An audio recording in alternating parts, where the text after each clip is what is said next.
APJ Abdul Kalam.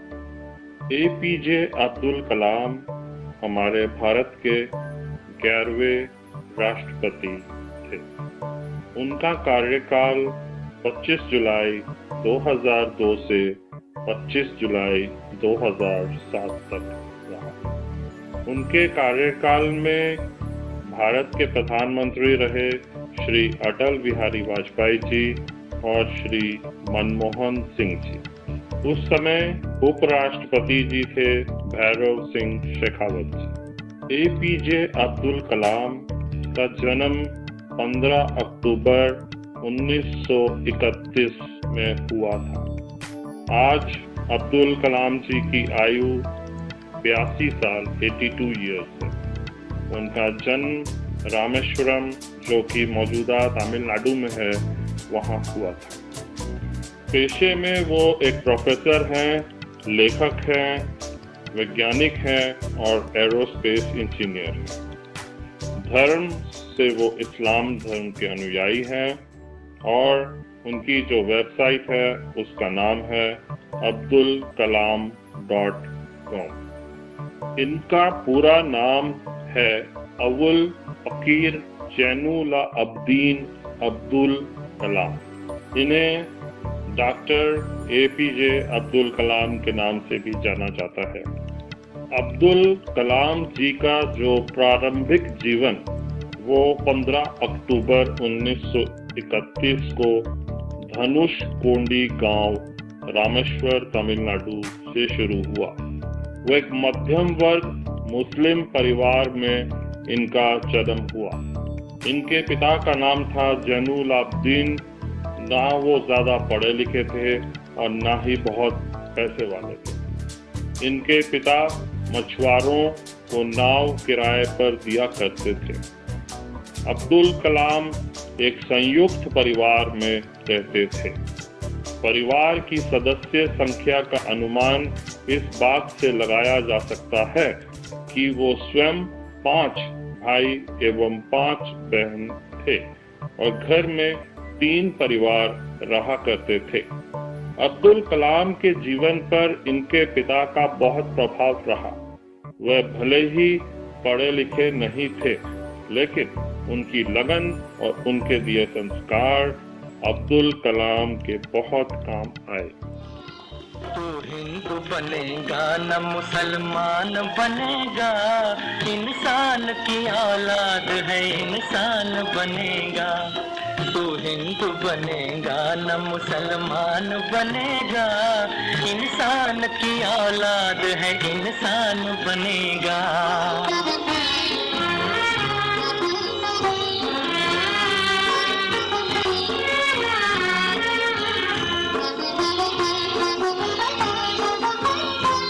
अच्छा है अभी तक तेरा कुछ नाम नहीं है, तुझको किसी मजहब से कोई काम नहीं है।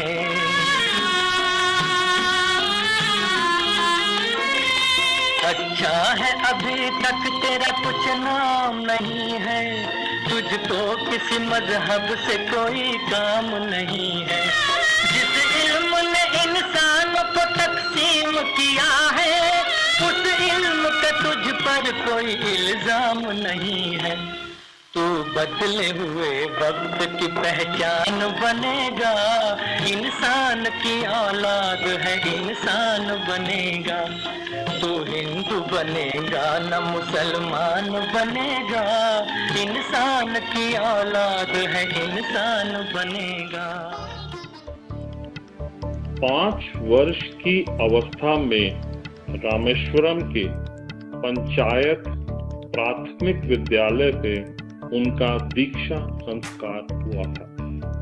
उनके शिक्षक यादुराई सोलोमन ने उनसे कहा था कि जीवन में सफलता तथा अनुकूल परिणाम प्राप्त करने के लिए 3 चीजें का होना बहुत जरूरी है। एक, तीव्र इच्छा, दूसरी आस्था और तीसरी अपेक्षा। इन 3 शक्तियों को भली भांति समझ लेना और उन पर प्रभुत्व स्थापित करना चाहिए। अब्दुल कलाम ने अपनी आरंभिक शिक्षा जारी रखने के लिए अखबार वितरित करने का कार्य भी किया था। कलाम ने 1958 में मद्रास इंस्टीट्यूट ऑफ टेक्नोलॉजी से अंतरिक्ष विज्ञान के स्नातक की उपाधि प्राप्त की। डॉक्टर एपीजे अब्दुल कलाम की अगर हम व्यावसायिक जीवन के बारे में कुछ टिप्पणी करें तो ये 1962 से शुरू होती है, जब वे भारतीय अंतरिक्ष अनुसंधान संगठन में आए थे। डॉक्टर अब्दुल कलाम को प्रोजेक्ट डायरेक्टर के रूप में भारत का पहला स्वदेशी उपग्रह SLV-3 प्रक्षेपास्त्र बनाने का श्रेय हासिल हुआ। 1980 में इन्होंने रोहिणी उपग्रह को पृथ्वी की कक्षा के निकट स्थापित किया था। इस प्रकार भारत भी अंतर्राष्ट्रीय अंतरिक्ष क्लब का सदस्य बन गया। इसको लॉन्च व्हीकल प्रोग्राम को परवान चढ़ाने का श्रेय भी इन्हें प्रदान किया जाता है। डॉक्टर कलाम ने स्वदेशी लक्ष्य भेदी गाइडेड मिसाइल को डिजाइन किया। इन्होंने अग्नि एवं पृथ्वी जैसे मिसाइल्स को स्वदेशी तकनीक से बनाया था। डॉक्टर कलाम जुलाई 1992 से दिसंबर 1999 तक रक्षा मंत्री के विज्ञान सलाहकार तथा सुरक्षा शोध और विकास विभाग के सचिव रहे थे। उन्होंने स्ट्रेटेजिक मिसाइल सिस्टम का उपयोग आग्नेयास्त्रों के रूप में किया। इसी प्रकार पोखरण में दूसरी बार न्यूक्लियर विस्फोट भी परमाणु ऊर्जा के साथ मिलाकर किया गया। इस तरह भारत ने परमाणु हथियार के निर्माण की क्षमता प्राप्त करने में सफलता अर्जित की। डॉक्टर कलाम ने भारत के विकास स्तर को 2020 तक विज्ञान के क्षेत्र में अत्याधुनिक करने के लिए एक विशिष्ट सोच प्रदान की। ये भारत सरकार के मुख्य वैज्ञानिक सलाहकार भी रहे। 1982 में वो भारतीय रक्षा अनुसंधान एवं विकास संस्थान में वापस निर्देशक के तौर पर आए और उन्होंने अपना सारा ध्यान गाइडेड मिसाइल के विकास पर केंद्रित किया। अग्नि मिसाइल और पृथ्वी मिसाइल का सफल परीक्षण का श्रेय काफी कुछ उन्हीं को जाता है। जुलाई 1992 में भारतीय रक्षा मंत्रालय में वैज्ञानिक सलाहकार के हिसाब से उनकी नियुक्ति हुई। इतने सारे प्रोग्राम्स, इतने सारे न्यूक्लियर वेपन्स, इतने सारे मिसाइल्स डिजाइनिंग, इन सब में सैटेलाइट्स में डॉक्टर एपीजे कलाम का बहुत बड़ा योगदान है और रहेगा।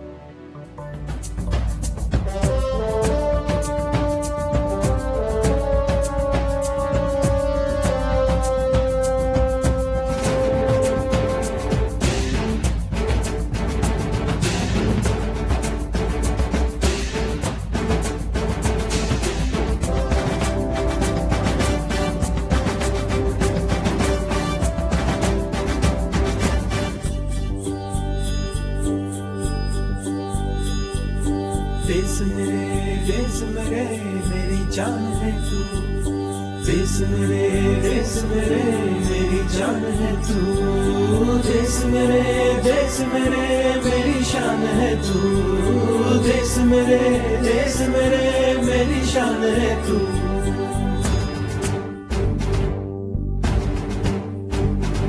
मिटाने से नहीं मिटते, डराने से नहीं डरते, वतन के नाम पे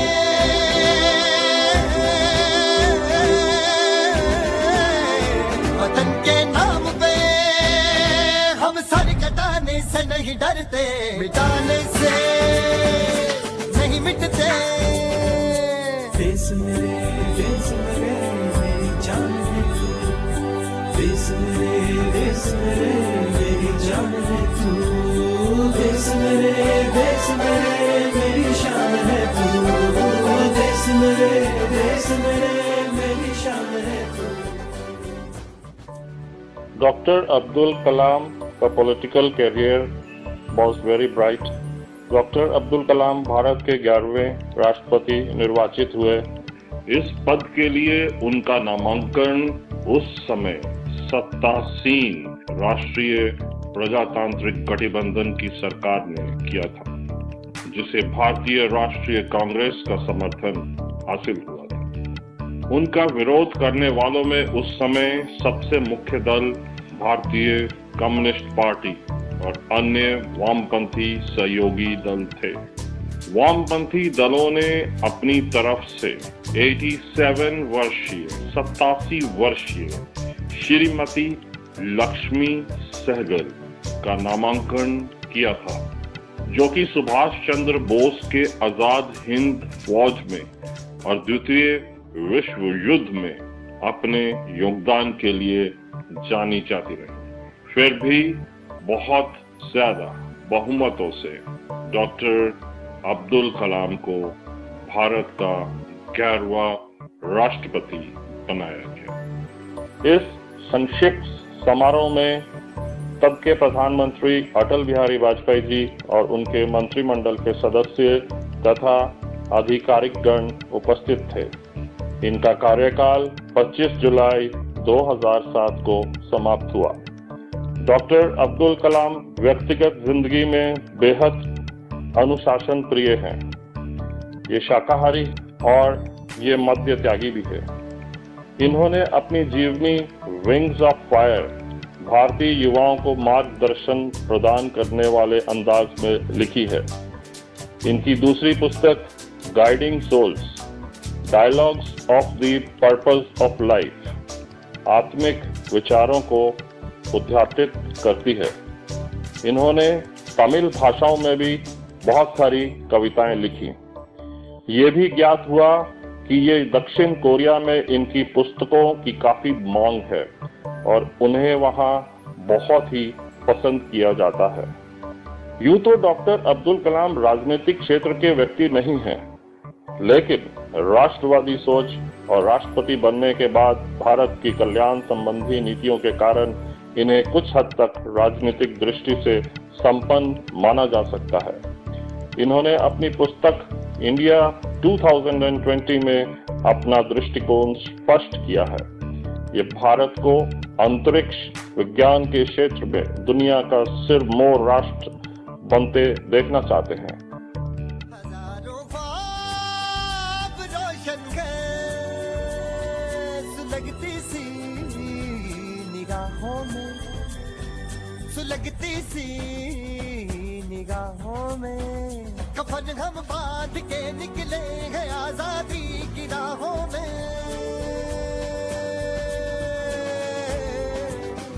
कफन हम बांध के निकले हैं आजादी की राहों में। निशाने में जो रहते हैं निशाने से नहीं डरते।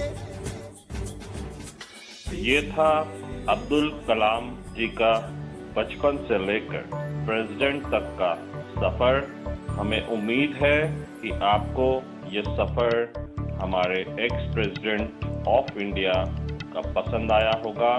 अगले एपिसोड में हम अब्दुल कलाम जी की कुछ बचपन की कहानियां और उनके जबान से कहे गए कुछ अच्छे कोट्स जो उन्होंने समय समय पर दिए हैं और जिसे लोगों ने बहुत सराहा है, हमारा मकसद है कि हम उन कोट्स को आप तक पहुंचाएं। ये उन बच्चों के लिए हैं जो जिंदगी में कुछ बनना चाहते हैं। ये सफर आज का इस एपिसोड का हम यहीं खत्म करते हैं। सेकंड एपिसोड में हम आपके सामने फिर हाजिर होंगे। शब्बा खैर, bye bye, tata, all the best.